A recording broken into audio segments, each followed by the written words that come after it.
Everyone was afraid of the millionaire's wife the moment she crossed the threshold. The chandeliers seemed to hush. Conversations folded into careful murmurs. Even the crystal glasses, bright, thin, precise, took on the shape of a held breath, their rims catching the light like small, watchful eyes.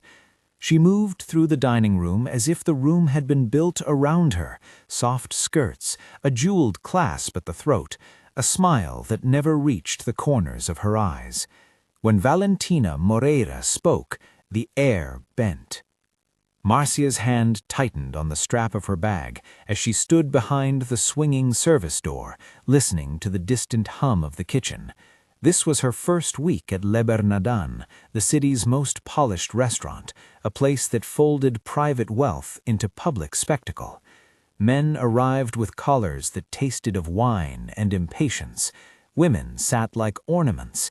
Staff learned to disappear into the margins. Márcia had learned the margins her whole life. She had learned how to lower her gaze and keep her hands steady while other people's storms passed over her head. The door swung, and she stepped into the room, apron tied, pen behind her ear, eyes trained to find the host. Sylvia, the floor manager, met her at the pass with the kind of expression that moved fast between practical warmth and guarded exhaustion. "Room 3 is hosting a regular tonight," Sylvia said, voice low. "Watch for her. Valentina sits near the window. Don't call attention to yourself." Márcia nodded. She had memorized the rules without needing a speech. There were rules for where to stand so you wouldn't block the light. There were rules for when to smile and when to be invisible. But there was one rule that wasn't written on any chart. Never, ever provoke Valentina. The rule had 1,000 small lives, little humiliations that built a mountain of fear. Márcia had seen them in the faces of colleagues over the first days, the way Letitia's hand trembled when she poured water, the way Rodrigo's jaw clenched after a sharp private correction over a crooked plate. Fear was a language everyone at LeBernardan spoke fluently.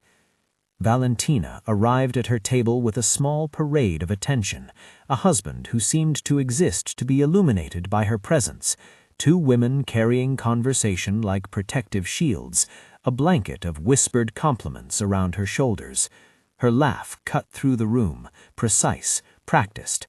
She inspected the menu as though it were a mirror, selecting things that matched the angle of her life. A child at a nearby family table watched her with a big, honest stare. Children did not yet know the rules, not really. They watched with the blunt curiosity of witnesses, and sometimes they asked questions no adult dared. "Why is she so mean?" the little girl asked, voice clear enough to slip into the space between courses. Her spoon hovered over a bowl of soup. Ice overflowed for a second. The murmur dimmed. Valentina's smile faltered, gentle for a heartbeat, then returned, a small, controlled victory. She turned her almond eyes toward the child with the practiced softness of someone trained to regain shape. "Because people forget what they owe," she said, voice smooth, and the room exhaled. That child's question lodged in Márcia like a splinter. It pushed through the skin of her trained silence. She had held so many small indignities that they had become a map in her bones. Late shifts, withheld tips, whispered jokes about her boots, a pointed correction meant to be seen by everyone. But those were small things compared to the archive she carried in her pocket, the envelope that sat underneath her shift card like a small beating secret. She had pulled it from a drawer in a place that smelled of old paper and cigarette smoke, from a life she had thought she'd left behind. The envelope was worn at the edges, the paper soft where her fingers had folded it open and closed 100 times. Inside were photographs, blurred at the edges but unmistakable, documents that suggested a double life, bank statements that hinted at transfers without explanation, a passport with a different name tucked behind another passport. The contents were not proof in a legal sense. They were leads. They were possibilities shaped into facts by pattern and persistence. The papers said, in the inked, unromantic way of paper, that something private had been stitched into someone else's public life. The papers had come to her hands because she had worked, briefly and quietly, in the orbit of Eduardo Moreira. He had been a man who needed things hidden, debts reclassified, apologies rewritten, a second apartment that smelled of stale coffee and loneliness. In that other life he had been careful, smooth in his concealments, but he was human, and humans make mistakes. Márcia had kept copies of what she found, in the belief that truth, when gathered, became a weapon for those without one.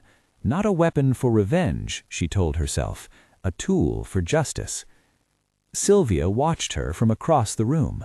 "You okay?" she asked, handing Márcia a tray of glassware. The question was a routine tilt of care and efficiency, but there was something else in Sylvia's look, the woman's mind calculating the ways that courage could boil into trouble.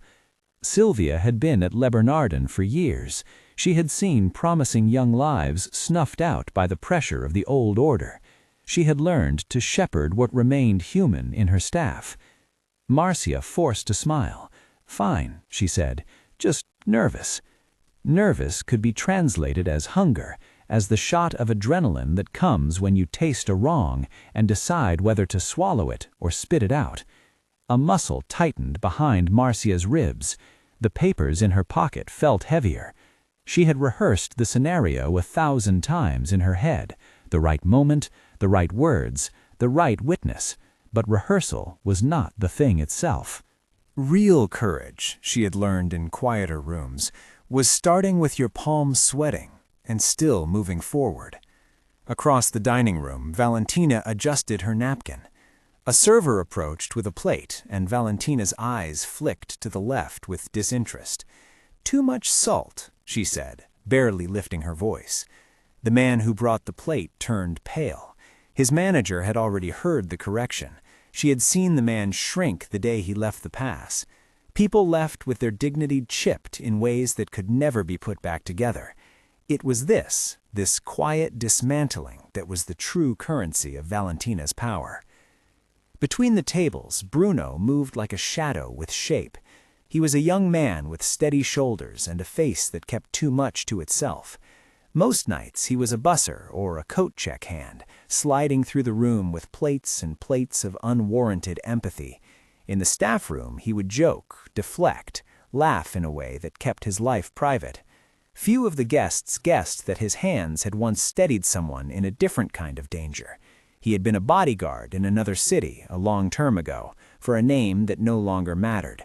He had walked close to men who themed their lives on being untouchable, and he knew the smell of pretense when it was new. That history had not been an advertisement.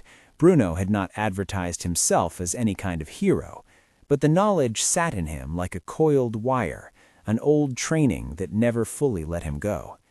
It made sense then, in a quiet way, that Bruno watched Valentina the way dogs watch thunder, cautious, aware of where the charge would land. He moved through the room with the practiced calm of someone who knew how to make his body small so that other people might appear larger. That smallness would make him invisible to most, but not to Márcia.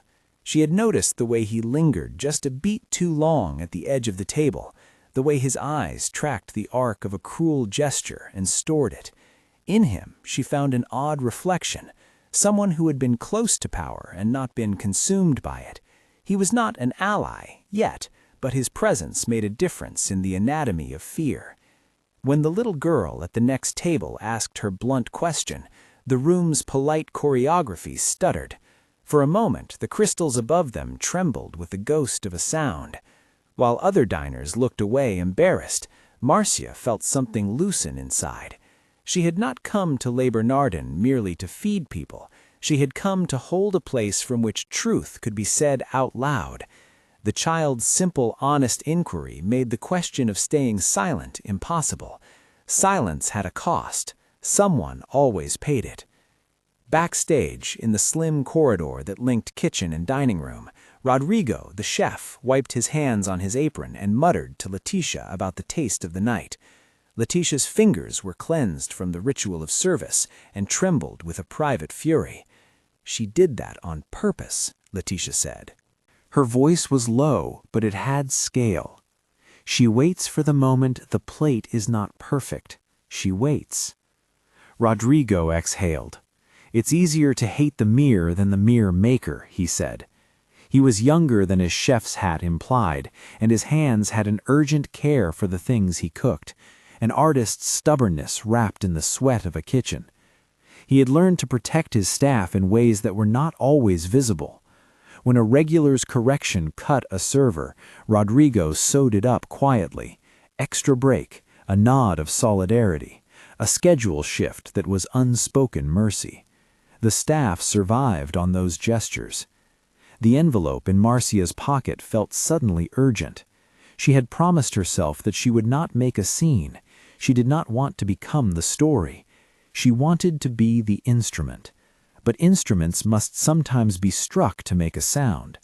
The question was not whether she had cause, it was whether she had the courage to stand and let the room hear. Late in her life, Márcia had learned the strange arithmetic of risk.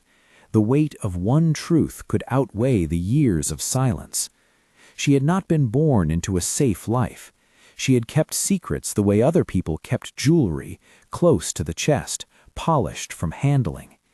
In the years after she left the place where she'd first found the papers, she had folded the truth into the smallest, safest pocket possible. She had worked odd jobs, kept a low face, and learned to understand what power did when it wanted to remain invisible. When she found a job at LeBernardan, it was not because she desired the glitter. It was because she wanted a position where those who liked to hide might show their faces.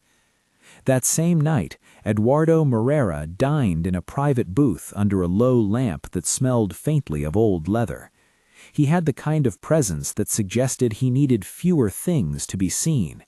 When he smiled at Valentina across the room, it was with the practiced look of a man who had learned to soothe his public life with private investments. To the rest of the world, he was successful, precise, tidy. To those who traced a different path through his days, he was scattered by secrets. Whatever lay underneath those secrets was not for Márcia to solve alone. She had seen the pattern of transfers, dates that matched bank statements she recognized from a house transaction, the handwriting of a false name she had once copied in a ledger. The papers suggested a life lain side by side, one public, gilded, one hidden, human. There was a child's photograph tucked among a stack of receipts, a small face, not the face of the woman at the head table. That photograph had rested like a question on her dresser for months. It had been the thing that kept waking her at 3 in the morning. She had spoken to a lawyer once, quietly, as one might speak to a friend in an emergency. The lawyer used words like alleged and investigation and chain of custody. He told her she should be careful with evidence. He told her that the court would demand proof. That had not surprised her. Paper could be eaten by time. People's memories shift. Witnesses become afraid. She had prepared for those things. She had copied and photocopied. She had left digital traces as well as wet signatures, carefully kept, carefully hidden. LeBernardan was loud with its own rituals and quiet with its other ones. In a corner where 2 waiters stacked clean plates into a tower, a family with a small boy whispered about bedtime. The boy's spoon rang wetly in a bowl of mashed potatoes. He watched the room with an old man's seriousness that only children sometimes have. His question finally fell like a stone. "Why does she look like she's made of glass?" he asked no one in particular, his voice thin against the clink of cutlery. The metaphor was clumsy but true. Valentina's exterior was clear but brittle. People feared to touch it. The sound of the child's question rubbed against something inside Márcia. She felt suddenly the tightness of all the withheld words in the room. The moment was not theatrical, no thunderclap, no orchestra. It was a small, precise thing, the child's voice. It had the power of a lever. People who were brave for other reasons found themselves, inexplicably, brave in its presence. Márcia had been brave in other ways before, in leaving, in keeping the papers, in finding ways to survive. But the bravery in a room that shivered when one woman walked in required a different kind of armor. She went to the kitchen and found a quiet place under the hum of refrigerators. She slid her hand into her pocket. The envelope's edges brushed against her thumb. She unfolded it like a prayer. Photographs, a bank ledger, a passport stamped with a name that was not his. There was a note, too, a receipt for a plane ticket that suggested an escape hatch waiting in another country. She breathed through the paper like it was an animal.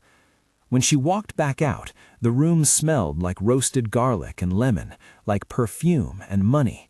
Valentina laughed, soft, contained, at something Eduardo said. Around their table, people manufactured lightness. It disgusted Márcia in its ease. She had once been the kind of woman who let other people's ease be their armor. She had once been someone who kept her head down for survival. But the child's question had done something to the arithmetic of her life. Bruno caught her eye and offered a small, knowing nod. No words. It was the nod of someone who'd seen time change shape, who knew what small acts looked like. He had not seen the papers. He did not yet know she would speak, but in the way that certain alliances form without a single sentence, a glance across a workroom, an acknowledgement of a shared distaste, he had made himself a quiet witness. His presence was not a guarantee of anything, but it was a tangible fact at a moment when every fact felt necessary. Sylvia found Márcia and laid a hand on her shoulder. "If you do anything tonight, choose carefully," she said. Her voice was low, the kind of voice that is used to carrying people through crises. She meant, without saying it, that the room would change if the truth came out. Not all change was immediate justice. Sometimes change was a slow, painful process. Sylvia's caution was not cowardice, it was memory.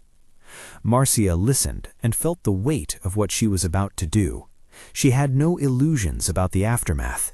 People who had been humiliated rarely came back the same.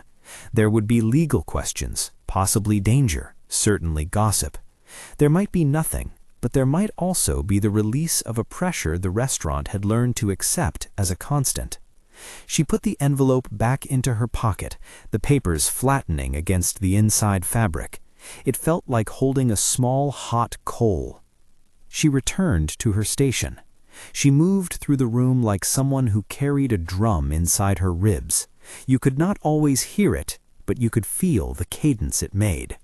Plates were collected and replaced. Silverware sang when polished. A man raised his glass and made a toast in a voice that wanted to be remembered. The room watched as people tried to perform gentleness. Later, when the dessert menus were laid and the lights lowered by a notch to make the chandeliers glow in sympathy, Valentina stood to the right of the table, speaking in a way that was soft and surgical. She praised the wine, mentioned a charity in a way that shone like a medal. Guests leaned in as though they wanted to accept her generosity like a gift. Fear had a way of hiding behind courtesy. Márcia set a dessert down on a nearby table and watched Valentina's reflection in the polished silver. The woman's face was a reflection typed in money and careful words. Something in Márcia shifted. She had not come to LeBernardan to be invisible. She had come to be a witness with tools. The question of the child had become a moral hinge that could not be ignored. She moved toward the window table where Valentina sat, the envelope in her pocket like ballast. The crystal above them chimed when someone gestured. The room seemed suddenly too small for the secret she was carrying. It was then that Bruno slipped closer. He moved like a man who had rehearsed not making a spectacle of himself. He placed a hand lightly on Márcia's arm. "If you speak," he said, voice a low rumble, "don't expect anyone else to be brave for you." She looked at him, then at the people across the room, faces softened by distance and lacquer, but her eyes returned to Valentina. The woman smiled at Eduardo and then to no one at all, a smile that had the cold comfort of a locked door. Márcia felt the envelope warm against her hip. She had not always been brave. She had learned bravery the way some people learn to run, in short bursts, then longer, until muscle remembered what heart could do. She thought of the photograph in her pocket, a small boy with a face that did not belong at Valentina's table. She thought of the plane ticket that smelled faintly of another country, the ledger with a false name, the passport whose ink suggested a life made of shifts and furtive breath. Her fists unclenched around the paper. She stood taller, and the act felt dangerous and right. A waiter dropped a tray across the room. The noise punctured the suspended air like an apology. Conversation fluttered. Valentina turned, brows lifting, and the world reorganized around her look. Márcia swallowed. Her knuckles were white along the envelope. If she spoke now, she could force the room to witness what bribery and hidden accounts did to human lives. She could name the ledger for what it suggested. She could strip the gilding off a man who had, perhaps, been gilded at other people's expense. But speaking would not be proof. It would be an accusation in the middle of dinner. It would anger the man whose balance sheets had been a life preserver for their social world. It could scandalize and hurt. It could free someone else. When she finally walked toward the table, every footstep felt like a small drumbeat in the chest of the restaurant. Patrons glanced up, amused at the interruption, secure in the belief that the wealthy would settle among themselves. She moved with a measure of the old life that had taught her to keep a low profile, and the new life that taught her some truths are louder than fear. Bruno's hand tightened on her sleeve, a small, definite pressure. She arrived at Valentina's table and waited for a breath to take. Valentina looked at her with the thin interest of someone curious about a new flavor. Her lip curled in the polite way rich people make their faces contain everything. The chandeliers hummed. Somewhere a spoon clinked against the rim of a cup. Márcia put her hand on the table and felt the cool glass of someone else's world. She let the envelope show enough to be seen, enough that a corner of paper peered out like a promise. For a second, the room held its breath with her. The child's question hung in the air, a small gravity pulling at everyone's tempo. Valentina's smile did not tremble. "Can I help you?" she asked, voice even. The question was a polite trap, an invitation for Márcia to step back into the shape she had always occupied. Márcia looked up at the millionaire's wife, into the face everyone in the room knew how to avoid. Her voice was steady. She would not shout, she would not cry. The aim was clarity. "I have something you need to see," she said. All at once the room slowed. The clink of cutlery dimmed. The low hum of conversation receded. People turned. Eyes found them like light finding a cut in the dark. Márcia saw Valentina's expression fragment in a way that had nothing to do with performance. Something fragile flickered, a thin surprise that betrayed a woman who believed in her own narrative. For a moment, the power looked vulnerable. Bruno stepped forward, just a step. He placed himself between Márcia and the table with the precision of someone who had moved through crowds for protection in a life that had not always been polite. He did not posturize or raise his voice. He stood with quiet readiness. His presence read as more than a busboy's protective instinct. It carried a weight the room could not mistake, the posture of someone who had once been paid to stand at the edge of a dangerous truth. There were a dozen different futures in the eyes that watched them. Márcia felt every one of them like pebbles in her shoes. She slid the envelope out further, letting the papers breathe. A photograph lay visible, a small boy's face that did not line up with any family at the table. There were numbers, dates, a passport typed in a name that did not match the man who sat beneath a low lamp across the room. The pages suggested coordination, planning. The ledger lines up across months. The ticket hinted at an intended escape. None of it was a conviction, none of it was an arrest, but in a room built on appearances, such a thing was a start. Valentina's eyes narrowed. "What are you implying?" she asked, voice like glass. Around the room, breaths shifted. Some eyebrows lifted. A man at a corner table reached toward his phone as if it could record the moment and make it believable. The child stopped stirring his mashed potatoes. He watched the grown people as if they were a strange musical arrangement. Márcia's throat moved. She did not look away. "That his life is not what you think," she said. "That someone else exists." The words were simple. They had the compact authority of fact presented quietly. That there are papers, that there are transfers, that there is a passport with a different name. "Allegations," Valentina said, precise. She forced her mouth into a hard, careful smile. "Allegations can be dangerous." Márcia heard the word in the way that danger sounded when it is polite. "Then let us see evidence," she said. "Let us look." Sylvia shuffled forward, hands lifted a fraction as if to steady the room. People leaned. A phone illuminated like a small moon as someone prepared to record. The legal word, allegation, had been raised, and the room was alive with the possibility of spectacle. Márcia's chest tightened until she could hardly breathe, but somewhere behind her, Bruno's steady presence felt like a hinge. Someone whispered, "Is that the maid from last week?" as though she were an intrusion. Another voice said, "She must be mistaken." There was a chorus of doubt and curiosity. The chandelier reflected 1,000 tiny questions back at them. Márcia felt suddenly very small and very enormous.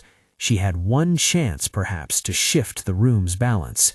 And then the other possibility flickered into view. Eduardo might stand and deny. He might call for silence and lay down the law. He might wave his hands and tell them she was a liar with nothing to gain. He might make them choose comfort over truth. The stakes were not only about his reputation, they were about choices the room made, whether to protect an ornate lie or to see the cost of it. As Márcia readied herself to do the thing she had decided long ago she would do, voices swelled around them. Somewhere beyond the windows, the city continued its nightlife, indifferent. Inside LeBernardan, something small and seismic had begun.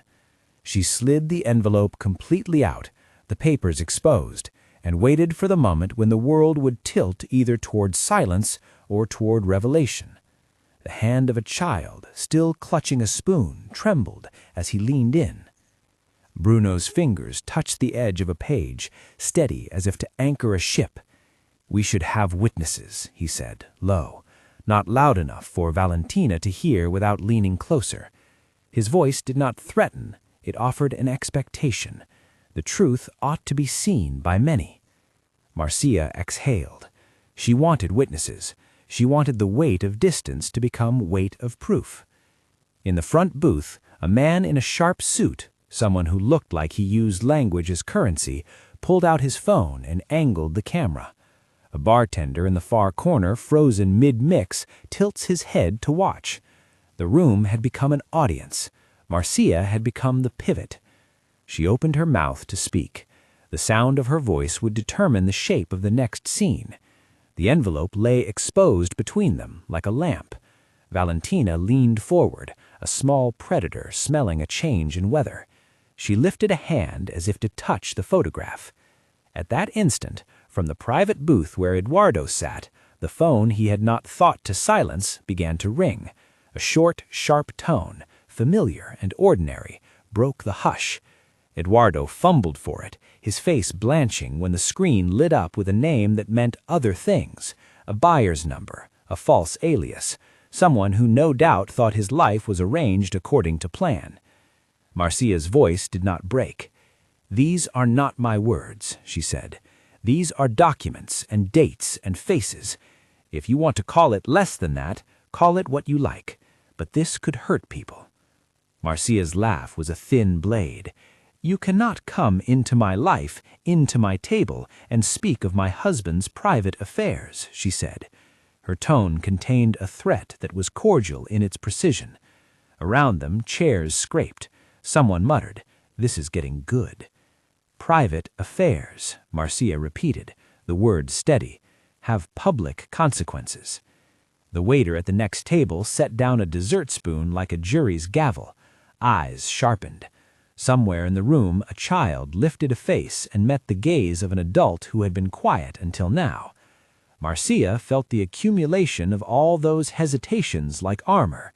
She looked once more at Bruno, whose face was a map of small storms. Somewhere he'd held men by their shoulders and told them to breathe. He nodded the smallest nod, the one he'd used to communicate with people in rooms where decisions carried weight. And when she started to speak, when her voice moved into the room to uncoil the truth, no one could say later that they had not seen it coming. The chandelier above their heads blinked, indifferent and brilliant. The crystal chimed like a small applause that had not yet decided which side to be on.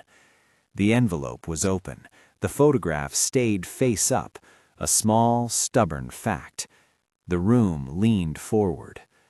She had no idea then whether the night would end with an arrest, with a hurried exit in a black car, with a carefully worded statement, or with nothing at all. She had no guarantee that justice would come. All she had was the paper under her palm, the child's question ringing still in her ears, and the knowledge that someone had to tell the story, or it would remain another private tragedy arranged inside a rich man's drawer. Someone else pulled a chair to the table, a small practical gesture. Sylvia moved in a way that suggested careful management of the crowd. The man in the sharp suit clicked record. Bruno steadied himself like someone preparing to do what must be done. Márcia inhaled, felt the room exhale with her, and let the first sentence come out clear as a bell. She took a breath and spoke, each word placed like a coin on a tabletop. There are papers that tie Mr. Moreira to another life. Photographs, bank entries, a passport with a different name. These are here. If this story is gripping you, take a moment to tap like and subscribe. There are more nights like this ahead. The sentence landed. The room curved around it, every neck following the sound. Valentina's eyes narrowed. For the first time, the armor around them revealed a seam. Eduardo's hand, which had been casually draped across the tablecloth, stilled. The man in the sharp suit stopped recording with a small, abrupt laugh that was part disbelief, part appetite. Patrons leaned forward. Somewhere near the kitchen, a dishwasher laughed, then stopped, suddenly uncertain. Valentina's voice sharpened. "You bring accusations into my dining room?" Her tone was public, the kind of reprimand that aimed at humiliation. "Do you understand what you're doing?" Márcia did not step back. Her hands were steady, even when the voice in her skull leapt to the worst possible answers. "I'm asking you to look," she said. "If you don't want to see it, say so, but do not tell me to be invisible when other people's lives are tangled up in his choices." Eduardo's face moved through a practiced cycle, polite surprise, then a measured smile meant to reset the temperature. "This is ridiculous," he said smoothly, but his fingers fumbled with his phone now, obvious to those whose lives were rarely touched by chance. He pressed the device to his ear with a tiny imperative motion. "Valentina, excuse me," he said, voice low enough that only those at the table could hear. His breath smelled faintly of old whiskey. Bruno's hand did not leave the edge of the envelope. He stood as though he were a hinge, not blocking theater but allowing truth to swing into the room. He felt an old training tighten and then relax, not to force violence but to create a space where facts could be seen. He glanced at Márcia, at the photograph of the boy, at the passport with the foreign name. Then he let his voice out low and quiet, the kind of voice that made people listen without needing to shout. "I wasn't going to speak," Bruno said, "but I've seen things like this before. Not exactly like this, but the pattern is the same. I worked in security, long time ago, near people who thought power could mute consequences. If you want the truth to stand, it needs more than a memory. It needs witnesses and context. We have both here tonight." Valentina's mouth flattened. "And what, are you presenting yourself as a detective now, Mr. Bruno?" "No," he met her gaze without swagger. "I'm presenting what I know and what she's brought. You can call it a scene, an intrusion, or you can let us show it. If this is nothing, then let the facts speak and clear him. If it's something else, let that be seen too." A murmur moved like heat through the room. The man in the sharp suit had stopped pretending to be casual. His phone's red light winked. Someone else turned up the volume on an eavesdropping app. The child's spoon sat idle, a small island amid the sea of adults.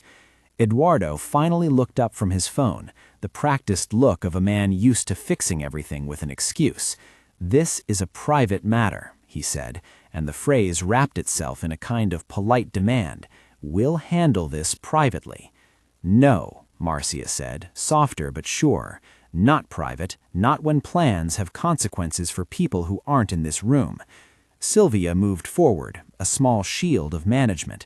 She spoke with the same evenness she used to calm frayed staff. "If there's evidence, let it be looked at by someone who knows how to handle it. Lawyers, authorities. But we can start here so it's not just words." There was a rustle as someone in the audience, an older woman who clearly liked theater as much as she liked her dinner, cleared her throat. "If it affects my table," she said sharply, "I'd like to know if I'm dining with deceit." Bruno set the envelope fully on the table, as if he were laying out a map. Márcia pulled a photograph loose and let it rest on the linen.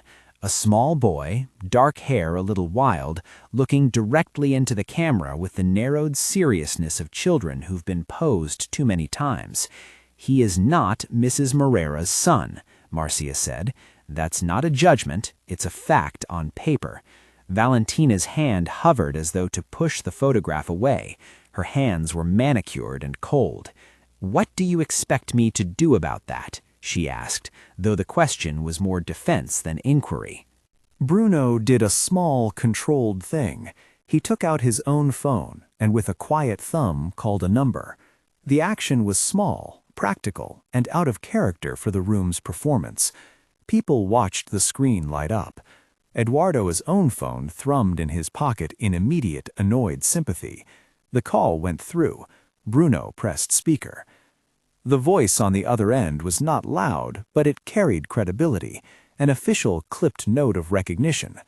"Bruno," the voice said, "what's going on?" "It's about Eduardo Moreira. There are documents and a passport linked to another name. We need someone to verify whether what we have is enough to open an inquiry. Can you advise what to do?" There was a pause, then the voice, "If there's a passport with a different name and financial transactions that don't align, that could be grounds for more than a conversation. Send what you have to my office. I'll look at it." Across the table, Eduardo's jaw tightened. "Who are you calling?" He tried to keep the words casual, but they had the brittle edge of a man losing control. People at other tables exchanged looks, as if the night had turned into a private cinema where the plot had stuck its head into their dessert. Valentina's eyes flared in a way that no appointment at a charity gala had ever required. The room had shifted. The weight of public scrutiny was no longer hypothetical. She stared at Márcia and then at Bruno, a tiny storm building in the spaces around her cheekbones. "You had no right," she said, voice small with controlled fury. "This is slander." "Then have it examined," said Sylvia. "If it's slander, the court will be glad to sort it." Rodrigo, who had been watching from the pass with a rag in his hand, stepped out and placed himself near the doorway as another kind of witness, a culinary sentinel. "Enough," he said without raising his voice. "This restaurant's not a courtroom, but it won't host lies either. If there's proof, let it be handled." His steady presence was a tide against the old order's ripple. Guests looked at him, then back to the table, trying to recalibrate what was merely gossip and what could be substance. Eduardo's face was a study in measured panic now. He stood, palms open as if to claim innocence by gesture. "This is theater, a stunt. I won't have this in my life. You brought that life into this room, not me. I brought evidence because some people's lives are at stake. If you have nothing, let that be shown." The man in the sharp suit finally found his appetite for drama bolstered by something he could not only record, but also show. He tapped his phone to start a video, the little red dot a morbid heartbeat. People leaned into the moment like sailors leaning into a wind shift. Bruno spoke again, but this time his words were aimed at Valentina, not Eduardo. He had not planned to be the speaker for Márcia's cause, but he had planned to not let power protect itself in silence. "Mrs. Moreira," he said, "you've been very public about what you own, what you deserve. That power gives you choices. Tonight, you can choose to see proof and then decide what to do with it. Or you can keep choosing to be protected by the absence of scrutiny." The line between challenge and invitation was thin. Valentina's mouth made a small, contemptuous shape, and the room waited to see which one would win. At that moment, Eduardo tried a move as old as privilege, distraction. He laughed too loudly, a brittle sound, and reached for the wine list as if it might be a talisman. "Do you have any idea what you're accusing? Why would you do this? What's your aim?" He turned the focus as if the question might redirect the room into concern for him rather than the evidence. Márcia's answer was simple and stripped of rhetoric. "My aim is that secrets stop being used against people who cannot protect themselves," she said. "I worked around him. I saw things. I kept what I could. I'm not here to destroy anyone. I want to see fairness."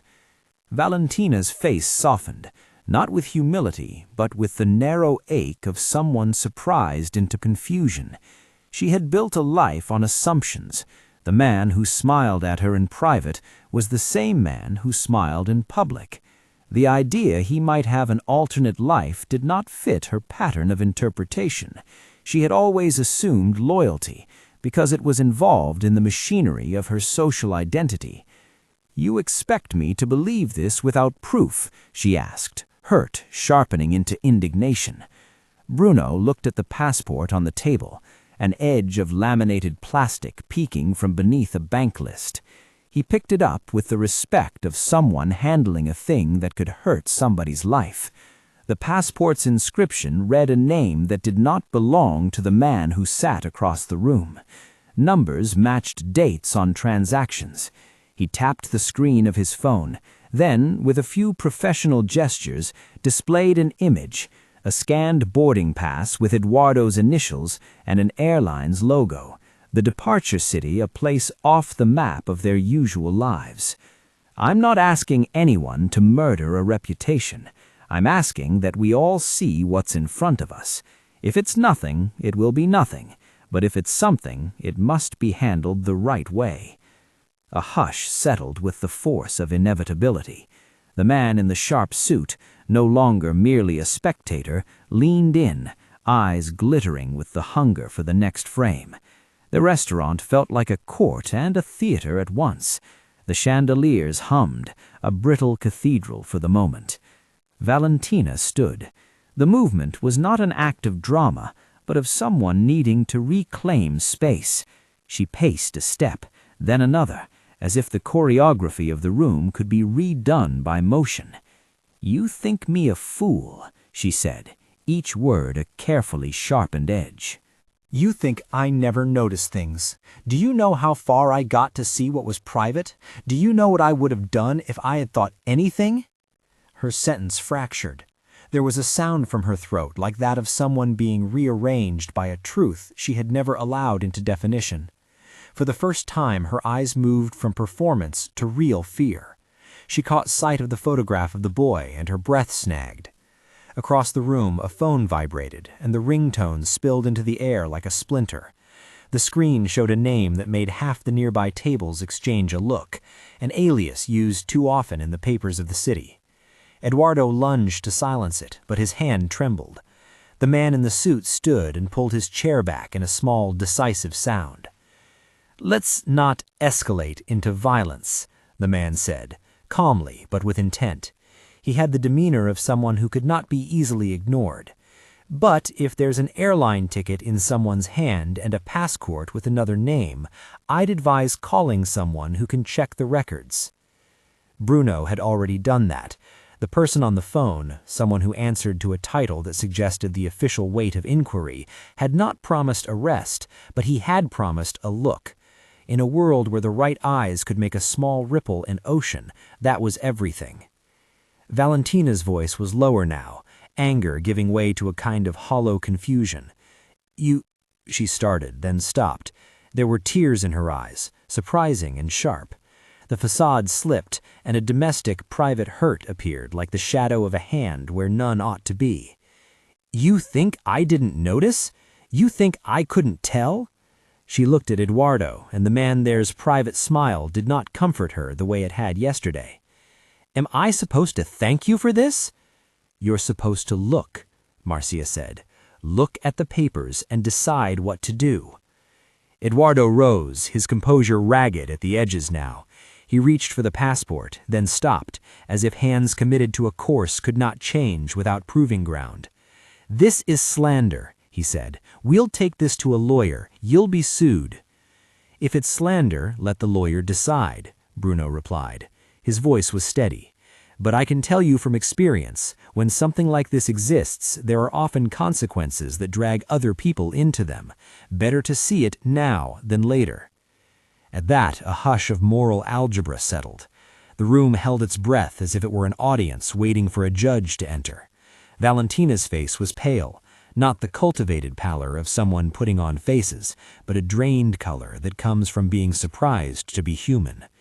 She looked at Márcia, the plain apron, the pen behind her ear, the small, hard bundle of papers, and for a second her own power looked as though it could be bruised.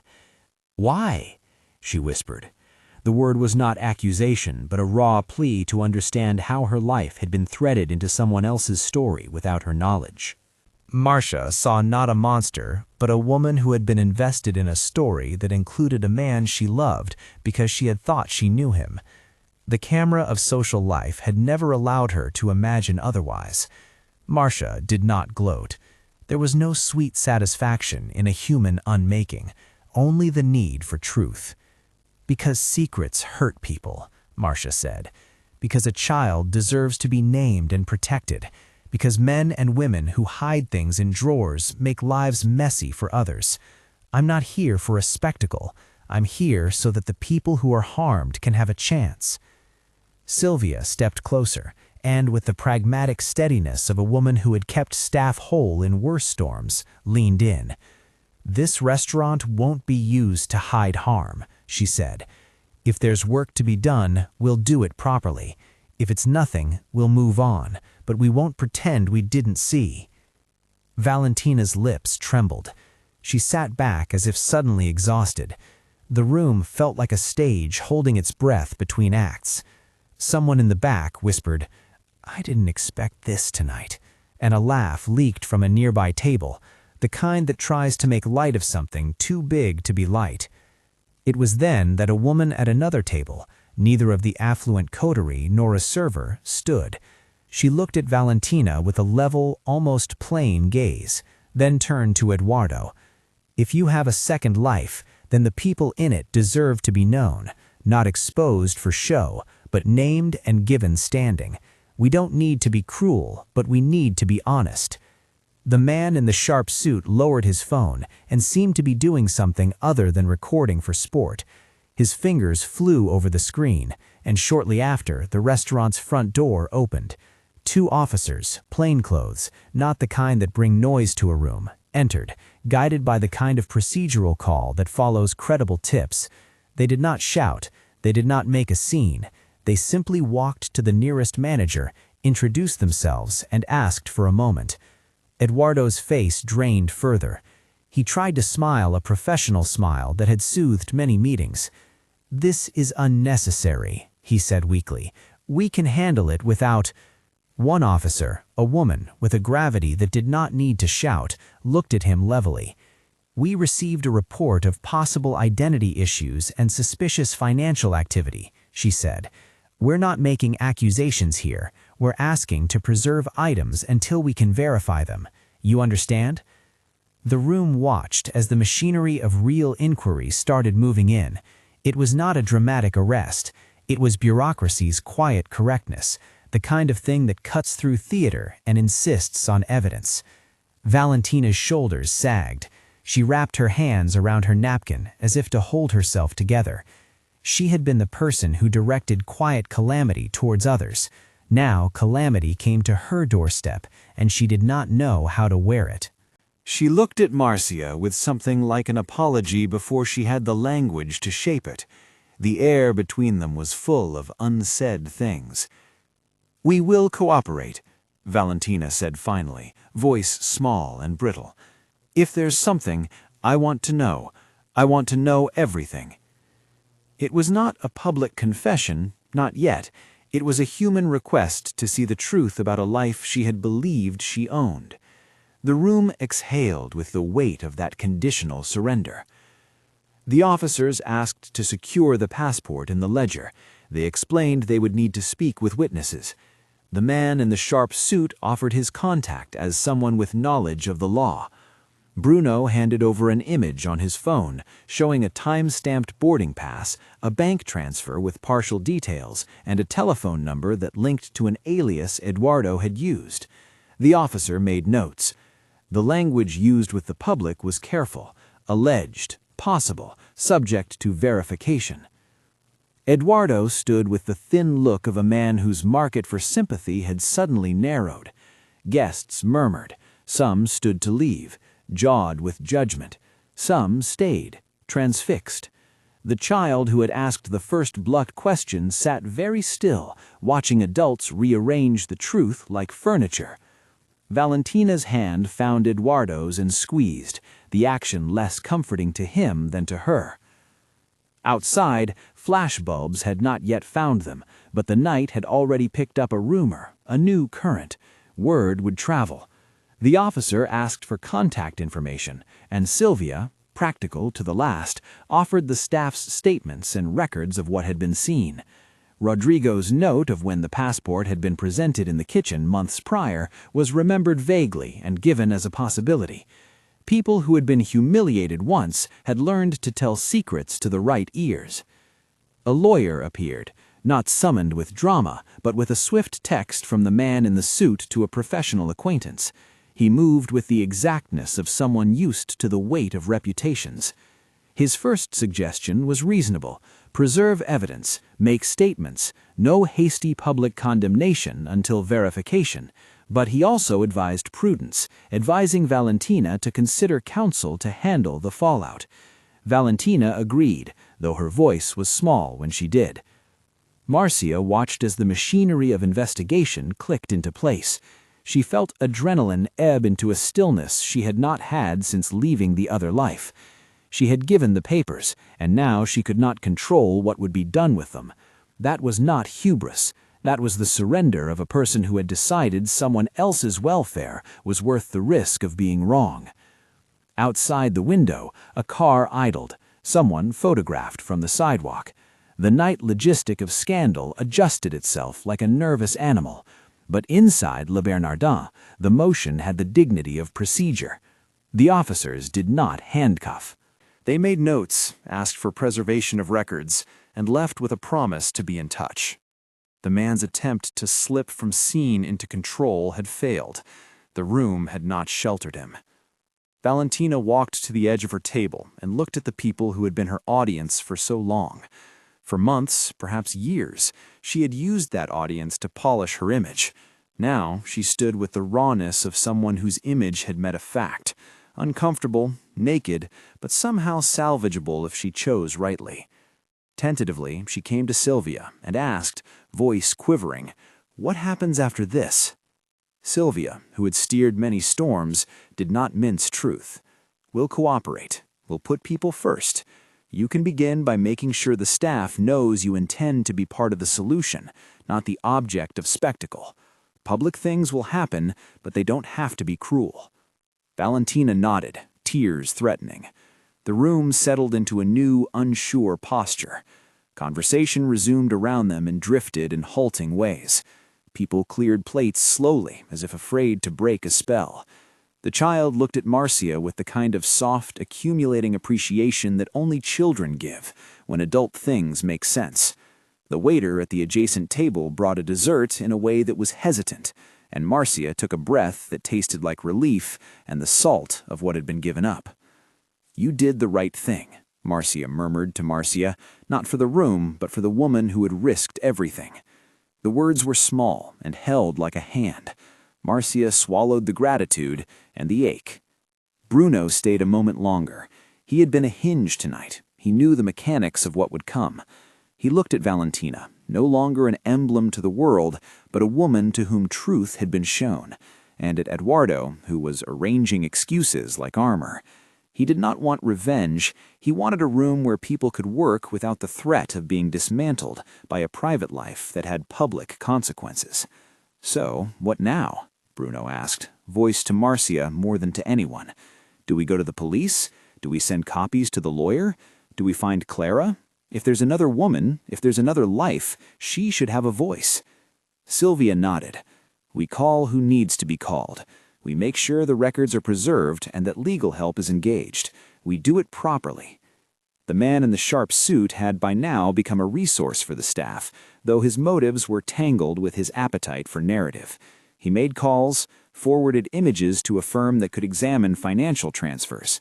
Rodrigo, faithful to his kitchen's ethic, slipped into the back and brought out small cups of tea for the staff. Little comfort against a life upended, but a kindness nonetheless. As the night drifted toward a close, someone, Clara, walked in like a weather front. She moved through the swinging doors with a bag slung over one shoulder and the contained weariness of someone who had known both waiting and disbelief. She was not glamorous. She was not an ornament. There was a strength in her gait that suggested having built a life with practical hands. She had heard the rumor. She had heard enough to come see. When she stopped near the center of the room and looked at Valentina, it was not with accusation, but with a demand for recognition.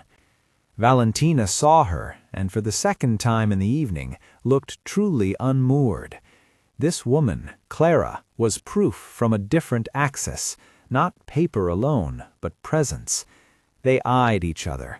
Then Clara approached, not theatrically, but directly, carrying the quiet possession of someone who had had to fight to exist on realities the world had refused to acknowledge. "You must be Valentina," Clara said, voice neither high nor low, but steady. "I'm Clara." The two women measured each other. Something like history lay implicit between them, overlapping rings of pain and betrayal, and the possibility of shared humanity. Márcia had not known whether Clara would come with a knife or a hand. Clara's expression softened in a way that surprised Valentina. The hardness in her jaw eased into a line of resolve. "I want records," Clara said. "I want dates, names. I want recognition for what has been built. If he has been living two lives, I want the law to see it. I don't want spectacle. I want justice." Valentina's reply was a thin, honest sound. She started, then caught herself. A woman faced with a choice, to lash out in the fear of humiliation, or to be human enough to join with those who had been hurt. The tears she had earlier could have been a shield against accountability, but there was something else in them now, a dawning awareness of complicity. Eduardo looked on, somewhere between shock and calculation. He had built a life on asymmetry. Most of the world did not hold him to the truth he paid to keep hidden. Now the asymmetric power he had relied on was eroding under the steady repetition of small, undeniable facts. The passport, the ledger, the photograph, these were not theatrical props, but instruments of accountability. Outside, the city moved unaware, its neon lights indifferent to the rearrangement of a family and a social myth. Inside, there was talk of lawyers and possible court dates, of how to preserve evidence, of making statements in a way that would not harm others. No one called for spectacle. The officers who had arrived earlier took down notes, asked for contact information, and promised to follow up. In a world where justice sometimes moved slowly, there was at least now a recorded start. Back in the kitchen, Leticia cried quietly into a towel, but nobody accused her for being human. Rodrigo poured her tea and handed it across like a benediction. The staff, who had been small players in a world they hadn't built, now felt the first breath of dignity returning. The clinking of crystal resumed with a gentler hand as plates were cleared with an unforced calm. The restaurant would survive. It would be altered, that was certain. But altered could mean better. Valentina stood when the officers left with a stack of photocopies in their hands.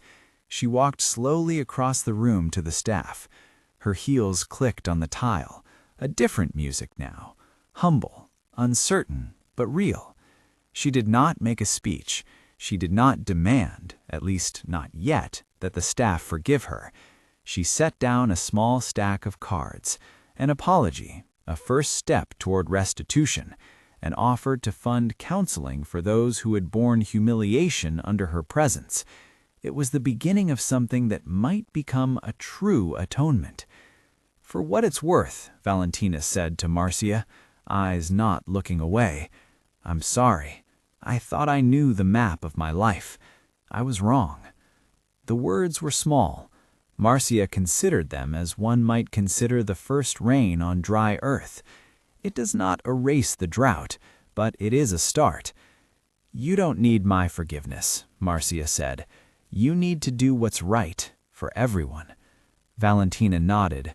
Then, awkwardly, she stood less like a woman used to commanding an audience, and more like someone trying to remember how to be part of a common life. It would not be easy. The social world she inhabited would push and prod, expecting glamorous statements and hawkish performances. To choose quiet, substantive repair would be harder. It would be work. After the bustle died down and the last of the regulars left, some with new distance in their footsteps, Bruno and Márcia gathered their things. Outside, the night air felt neutral and honest. Bruno lit a cigarette without much ceremony, then stubbed it out. He had stepped into an old role tonight not because he wanted to be a hero, but because he did not like the way power hid cruelty. Now the world would move at its messy, procedural pace. Lawyers would examine bank transfers, authorities would verify passports, the press might sniff at a story. In the middle of it all, people would have to figure out whether to build a better life out of the damaged pieces. Weeks later, LeBernardan's regulars returned in trickles. The chandeliers still chimed, but the air felt softer. Valentina came in without the parade she had once used to armor herself. She walked the floor, not to be adored, but to listen. She apologized in small, real ways to staff members who had been targets of her sharpness. An industry staple, yes, but now offered with true humility. She made gestures that were both public and private, changes in scheduling practices, a fund for staff emergencies, a mandatory sensitivity workshop that Rodrigo helped design. Those gestures did not undo the past, but they were seeds. Clara and Valentina met again in quieter rooms, where the presence of the press was not constant. They spoke about what had happened, about the child in the photographs, about restitution and truth.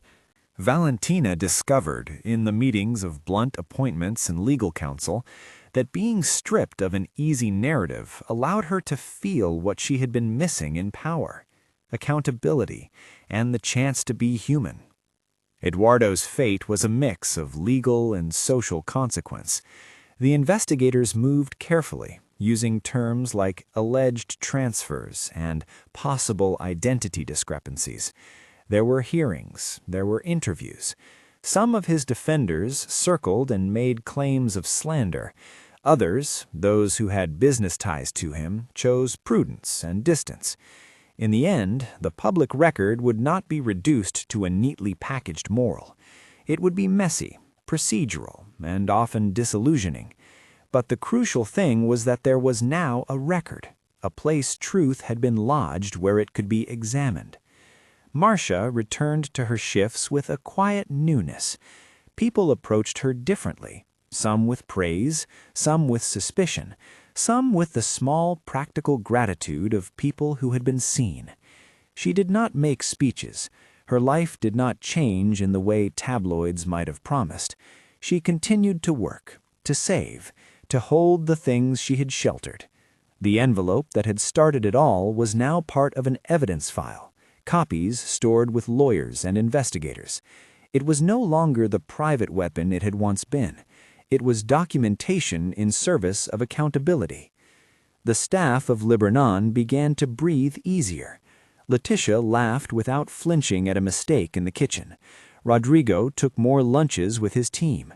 Sylvia walked with a new sense of guard, not to protect the rich from truth, but to protect the human dignity of her people. The child who had asked the first piercing question, invited back by his parents to a quieter meal, received a small toy from Valentina's sincere, awkward hands. It was not a peace offering that erased anything. It was a human gesture toward repair. Months later, Valentina visited the staff room with a small box. Inside were handwritten notes and a request. Would anyone be willing to work with her to create a fund for staff emergencies? Would anyone advise her on how to make amends that were meaningful instead of performative? The idea of restitution can be clumsy, and Valentina knew her reputation could not be bought with gestures. But she wanted to try something that resembled responsibility. The staff, some skeptical, some hopeful, took the first steps to design a framework that looked at real needs rather than optics. On a slow Sunday, Márcia served coffee to Valentina at a table that had once been a throne and was now just a place where people took their beverages. They did not stage forgiveness. They did not pretend there were no consequences. Valentina, with a humility she was still learning, reached across the table and offered a small apology again. Márcia accepted it the way one accepts rain after a drought, not as an absolution, but as a chance to grow. Outside, the city moved in its indifferent, continuing rush. But inside the walls of LeBernardan, things had shifted. Power still existed, money still bent many shapes, but the room had learned, in a very human, particular way, to refuse the easy shapes of humiliation and concealment. People had been given a chance to be heard. A woman had risked herself to make the truth visible. A former bodyguard had refused to let silence be a shelter. A millionaire's wife had been confronted, not to be torn down, but to be seen. At closing time, as the staff gathered to count receipts and fold napkins, Bruno stood by the door, his shoulders relaxed. He had not wanted the spotlight, but he had known how to stand when the night asked for it. Márcia moved past him, her apron tied and her hands steady. She looked at him, and they exchanged a small nod. No words, just the shared quiet acknowledgement of what had been done. Valentina, months later, stood before a small group of staff and said plainly, "If I asked you to trust me again, I know I must earn it." She meant it, and that mattered. The work that followed, legal follow-through, restitution plans, small daily decencies, took time. It took patience and discomfort and a willingness to not be perfect. It also took a community choosing to rebuild on better terms. The final image was simple. On a morning which felt like any other, coffee steam rising, a busser laughing, the crystal catching sun, a small boy walked past the window and waved at Márcia. He did not need to ask why people were kinder now. He only needed to know that some people decided not to look away. Inside, Valentina held a cup that fit her hand in a new way. The crystal above chimed faintly in a morning breeze. The envelope that had started the night had become the hinge of a process, inelegant, slow, irrevocably human. Truth had not come as spectacle. It had arrived as paper, as witness, as a bodyguard who refused to enable silence, and a woman who chose to be brave. The room, that once hushed itself when she walked in, learned to exhale instead of holding its breath. And in that simple release, something like justice began. If you felt this story, share it with someone who needs to hear that courage sometimes begins with a single envelope and a person willing to speak.